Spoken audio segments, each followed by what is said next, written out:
Sí. Lo de proyectar cuesta en la Argentina, Cuesta, pero sí, ahí sí. vamos, ahí vamos.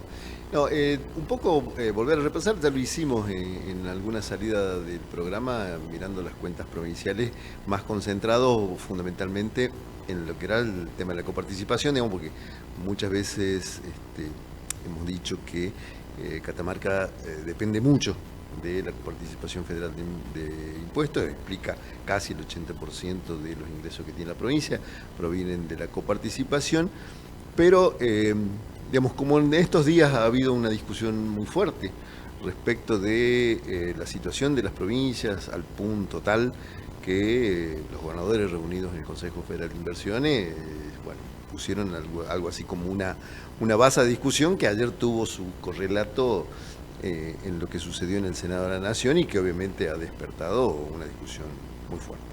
Entonces, la idea era mostrar hoy cómo viene evolucionando la recaudación propia de la provincia, es decir, qué es lo que le está pasando a la provincia cuando recauda sus propios impuestos, que, para quienes no conocen, son ingresos brutos, impuesto inmobiliario, impuesto automotor e impuesto a los sellos. No pasa lo mismo en todas las provincias. Por ejemplo, en el NOA, el impuesto automotor no lo cobra la provincia, sino que lo cobran los municipios. Digamos. Entonces hay algunas cuestiones que podríamos discutir en el largo plazo. Ahora, en Catamarca, si miramos el primer grafiquito, Lucas, ahí lo que vemos es la recaudación mes a mes, digamos, más o menos desde junio del 2022 a valores absolutos, es decir, nominalmente cuánto recauda la provincia por el concepto total de los impuestos, y uno puede ver ahí los vaivenes que va teniendo en términos nominales. Y podemos ver hacia el último tiempo de 2025 que tuvo un pico y empieza a bajar. ¿Qué puede indicar eso? Bueno, muchas cosas, pero vamos a ir desglosando un poquito para que se entienda. Ahora, el impacto visual de este gráfico lo que te muestra es que como si hubiese una tendencia creciente.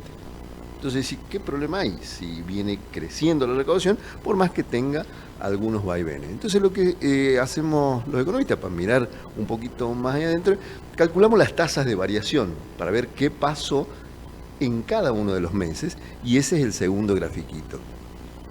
Y la verdad que cuando uno mira esto y dice, wow, parece el electrocardiograma de un perrito asustado, digo, para seguir. Pero muy contrario al primer gráfico, digo. Pero muy contrario, cuando vos miras la línea de puntos, esa es la tendencia. Claro. Es decir, que en realidad la recaudación, aparte de ser una cosa bastante compleja de poder planificar a partir de este tipo de cosas, la tendencia es a la baja en términos del impacto que genera la recaudación.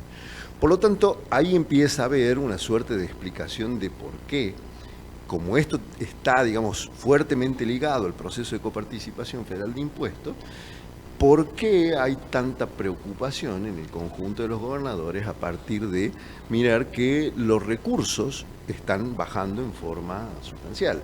Y esto es porque la actividad económica no se recupera. Entonces, para advertir, y no digo justificar, pero sí que es un tema de preocupación muy fuerte por parte de los gobiernos provinciales cuando miran sus números hacia adentro.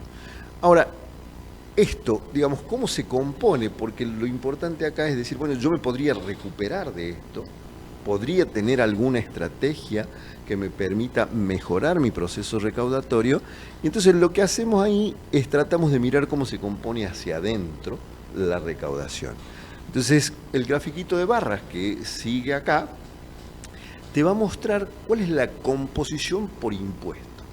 Fíjense, esto está desde el 2016 más o menos. En el 2016 el 81% de la recaudación de la provincia es por el concepto de ingresos brutos.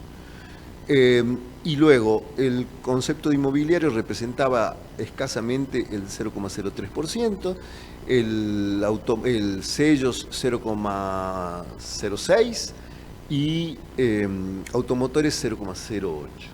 Entonces, cuando miras ese proceso, en los últimos 7 años aproximadamente, desde 2017 a 2024, ingresos brutos pasó a representar el 91% del total de la recaudación. Es decir, que solo el 9% del resto de la recaudación está explicado por el impuesto inmobiliario, el impuesto automotor y el impuesto a los sellos. Entonces, digamos, ¿qué podés hacer? Y la verdad que tenés un poco las manos atadas. ¿Por qué? Porque ingresos brutos es un impuesto que está en suma discusión. Porque uno quiere eliminar el exactamente, claro. Exactamente. ¿Por qué? Porque es fuertemente un impuesto regresivo, lo pagan todas las personas porque es un impuesto que se carga sobre las ventas, muy parecido al IVA. Encima, en algunos comercios, en el mecanismo de cálculo, vos estás pagando con ingreso bruto impuestos sobre impuestos. Entonces, perdón, es un impuesto sumamente regresivo y eso es lo que nos está diciendo. Bueno, las herramientas que tienen los gobiernos provinciales para modificar esta situación son muy complejas. Primero porque, por ejemplo, aumentar el impuesto, aumentar la alícuota en el impuesto inmobiliario es casi improducente. Lo que debieras aumentar es la base gravable. Si un impuesto tiene la base gravable y la alícuota. La base gravable es, digamos, un poco la masa sobre la cual afectas el impuesto. Entonces la recaudación puede aumentar o porque vos aumentás la alícuota o porque aumentás la base sobre la cálcula de la alícuota. Sí, sí. Entonces, para modificar los otros impuestos necesitas aumentar desde el punto de vista del registro de la base, es decir, que todos los autos paguen, que todos los autos estén registrados, que todos los terrenos paguen, y para que los terrenos paguen tienen que estar delimitados, es decir, que tiene que haber un catastro, tiene que haber un parcelario, y eso en la provincia todavía es una deuda en términos de regularización, público, de regularización dominial, que te permita agrandar esa base gravable, es decir, que en términos de plazos, en el corto y mediano plazo, la provincia tiene muy pocos resortes desde el punto de vista de la imposición de impuestos, como para mejorar sus cuentas. Por eso la discusión se sale de la provincia y se traslada a la discusión nacional. Ahora, ¿esto es una situación privativa de Catamarca? No. Fíjate en el próximo cuadrito la relación de la participación en el 2016 y en el 2024, en el Jujuy, por ejemplo, cómo creció la importancia relativa de ingresos brutos. En La Rioja, más o menos, pero recauda muy poquito. La Rioja recauda mucho menos que Catamarca. Es decir, la recaudación en Catamarca es hoy el 1.6 más que en La Rioja. En Salta también creció la participación relativa de ingresos brutos respecto del resto de la recaudación. Y en Tucumán es realmente importante cómo creció el impacto de la recaudación de ingresos brutos por el conjunto de la recaudación. Al punto tal, y ya pensándolo a nivel país, que solo en Tierra del Fuego la recaudación por ingresos brutos es aproximadamente del 60% del total de la recaudación. En el resto de las provincias, incluido Buenos Aires, por arriba del 77%. Provincias como la nuestra, el 91%, provincias como Santa Cruz, el 92%, provincias como Formosa, el 91%, es decir, que todas las provincias en algún punto tienen esta suerte de dependencia, excepto provincias como Buenos Aires o Córdoba, que tienen algún tipo de importancia relativa con respecto al volumen de la actividad. Pero todas las provincias en algún punto tienen muy poca posibilidad de arbitrar a partir de los procesos de recaudación propia aumentos en las fuentes fiscales. Por lo tanto, lo que me parece a mí, en términos generales, es que ha comenzado una discusión que el país se debe, más allá del catalizador, digamos, ¿no? Que el catalizador un poco es el ajuste. Me parece que ha empezado una discusión muy fuerte, o en todo caso ha emergido una discusión que estaba bajo la alfombra durante muchos años, que es que la estructura impositiva de la Argentina necesita ser discutida. Que no es ni de progresistas, ni de reaccionario, que no es de ninguna naturaleza una discusión que no debiera darse, sino que al revés. Lo que me parece es que los argentinos, desde la mirada provincial, desde la mirada federal, debiéramos darnos la tarea de discutir de nuevo el contrato social que nos une Y dentro de ese contrato social, una de las cosas centrales que hay que discutir es su sistema. Es que justamente eso está pasando, creo, Marcelo, ¿no? La falta de flexibilización en el diálogo. Digo, lo que ha pasado ayer en el Congreso, en el Senado Nacional, habla claramente de un diálogo de sordos, ¿no? Un acercamiento a la posición de los gobernadores por parte de los senadores que han aprobado de manera mayoritaria este paquete de leyes, y por otro lado el veto anticipado.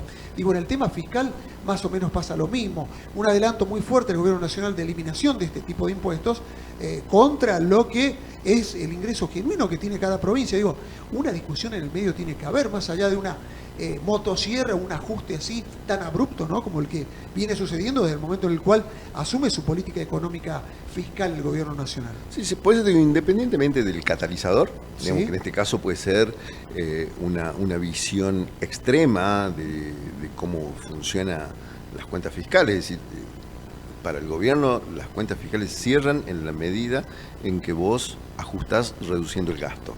Bueno, si vos reducís el gasto, mañana la actividad económica es mejor, por lo tanto vas a recaudar menos. Cuando vos recaudes menos vas a necesitar bajar aún más el gasto. Es algo así como el perro que intenta morderse la cola, sí, sí, no termina nunca. Esa visión, que obviamente es difícil de llevar adelante en términos de solidez macroeconómica, es el catalizador. Ahora, que la discusión debe darse con respecto a cómo se distribuye el ingreso en la Argentina, y que una de las herramientas por las cuales uno debe abordar, mediante las cuales uno debe abordar esta discusión, es la estructura impositiva. No puede ser, digo, un ejemplo pequeño. Cuando vos compras un paquete de yerba, Mariana, nosotros dos compramos el mismo paquete de yerba. A los dos nos cobran el mismo impuesto al valor agregado. Ahora, si tu ingreso es de 1.000 pesos y el mío de 10.000, ese 21% que pagamos ambos por el mismo paquete de yerba significa mucho menos para mí que para Mariana. ¿Por qué? Porque ella lo va a tener que sacar a ese 21 de los 1.000 pesos que gana. Yo los voy a sacar de los 10.000 que gana. Entonces, los impuestos al consumo son claramente impuestos que distorsionan o castigan mucho más fuerte a quienes menos tienen, porque todos necesitamos comer, y entonces, como es más fácil de recaudar, ¿dónde cobran el impuesto los gobiernos? Bueno, en los bienes que compramos en forma más habitual, porque son más fáciles de recaudar. Entonces, entra toda una discusión a partir de esta estructura impositiva que, bueno, me parece que es la deuda que tiene cualquiera de los gobiernos que analicemos. Sí. A mí me queda como persona neófita en estas cuestiones económicas, y por eso te escucho siempre con tanta atención, Marcelo, el tema de qué son los ingresos brutos. No sé si todo el mundo sabe qué son los ingresos brutos. En realidad, yo no soy un especialista en sí, impuestos, pero ingreso bruto está en el concepto, es el volumen total de las ventas de un comercio, está grabado con una alícuota. Lo que pasa es cómo se calcula en ese volumen de ventas. Es decir, si vos al impuesto lo cobraras, no sé, sobre los costos de las empresas, es una cosa, pero lo cobras sobre las ventas. Entonces, cuando una persona cualquiera vende una taza, el precio al que lo vende ya contiene adentro un impuesto, un costo, contiene algunos impuestos, contiene la rentabilidad empresaria, contiene varias cosas ese precio. Sí. Ahora, si sobre ese valor vos estás cobrando todavía ingresos brutos, estás castigando en forma muy despareja al consumidor. Ahora, le podemos decir de buenas a primera a las provincias, bueno, listo, ¿cómo es tan injusto esto? En nombre, no sé, de la revolución podría ser, a favor de los consumidores, dejen de cobrarlo. Bueno, el efecto lo acabamos de ver. Te quitarían el 91% de la recaudación propia. Entonces, ¿es un problema? Sí. ¿Se lo puede resolver a la fuerza como intentan resolverlo? No. ¿Qué es lo que debemos hacer? Bueno, básicamente discutir cuál es la estructura impositiva en la Argentina de una vez y por mucho tiempo. Bueno, obviamente que los ingresos mayores a la provincia son por coparticipación, ¿no? Del ingreso general, ¿cuánto representan los ingresos propios, ¿no? Ingresos brutos y otros impuestos. Cuando vos tomas el total del gasto, ¿Sí? el total del gasto que se hace del gasto público, digamos, está financiado. Números más, números menos, en un 80% por ingresos de origen extraño, de extraña jurisdicción, y el 20% lo explica la recaudación propia, más o menos. Perfecto. Marcelo, Lo que pasa, sí. el problema no sería un problema decir, bueno, está bien, todos vivimos en la Argentina, el sistema de coparticipación está bien, etcétera. El tema es que si eso, y esta ya es la discusión para las provincias, por eso me parece que hay que repensar ese contrato, es que por cada peso que ingresa, esto no me voy a cansar nunca de repetirlo en la columna, por cada peso que ingresa a la provincia de Catamarca vía la coparticipación, o vía cualquier otra fuente de ingreso, podría ser tu abuelita que vive en Buenos Aires y te manda unos mangos todos los meses, transferencias, no necesariamente, si las transferencias no son necesariamente del gobierno, ¿sí? Digamos, cuando un señor de Catamarca le está pagando el departamento en alquiler a su hijo que está estudiando en Córdoba, no hay una cuestión fiscal en el medio, hay una transferencia, digamos. Pero el ingreso se está reciclando en ese lugar donde yo lo deposito. Bueno, por cada peso que ingresa a Catamarca, alrededor de 70 centavos vuelven a las provincias de mayor desarrollo relativo. Cuando vos comprás arroz, con la plata que te pagaron el sueldo, esa plata, vía el comerciante o quien fuera, vuelve a donde se produce el arroz. Entonces, si como provincia no producís los bienes que las personas consumen, Es complicado. todo ingreso se está volviendo Claro. hacia afuera. Entonces, de alguna manera, el discutir este proceso de la cuestión impositiva implica discutir cuál es el modelo que tenés que... Y ahí te meto a la minería, ¿no? Por cada Bueno, cuestión que... por eso. Exacto, Ahí está. está claro. Digo, Claro, Teníamos sí. que ir ahí. Hay Tenemos que llegar ahí, compensaciones, claro. digo, hay compensaciones. No tendremos arroz, pero tenemos minería. Bueno, exactamente. Entonces, Todo vuelve a Catamarca, ese es el problema. bueno, ¿no? Entonces ahí es Claro. donde hay que discutir. Digamos, vamos, bueno, de la minería tendríamos que sacar la cantidad suficiente de beneficios que nos permitiesen ahorrar esos 70 centavos que se van hacia afuera por cada peso, pero a su vez generar las condiciones para que después que pase la minería, porque va a pasar por una industria Claro. extractiva, eso, entonces podamos seguir en este sentido, porque si no es como armar la torta de cumpleaños, la comemos a toda la torta en el cumpleaños y mañana No tenemos nada. volvemos a galear como... Habría que pensar cómo hacen los países árabes, ¿no? Con el tema del petróleo, ¿no? ¿Cómo han Sí, venido cómo haciendo? hacen, sí, pero hay que recordar dónde estamos parados nosotros, digamos. No tenemos emires, somos un país democrático, entre comillas. Claro, tenemos otras formas de claro, gobierno tenemos y una demás, serie de ¿no? Y de condiciones vida culturales, políticas y sociales que nos distinguen. Por lo tanto, por eso insisto yo y voy a insistir siempre en estas columnas, es la necesidad de discutir realmente sin demasiados prejuicios, digamos, cuál es el rol de las provincias en el concierto nacional.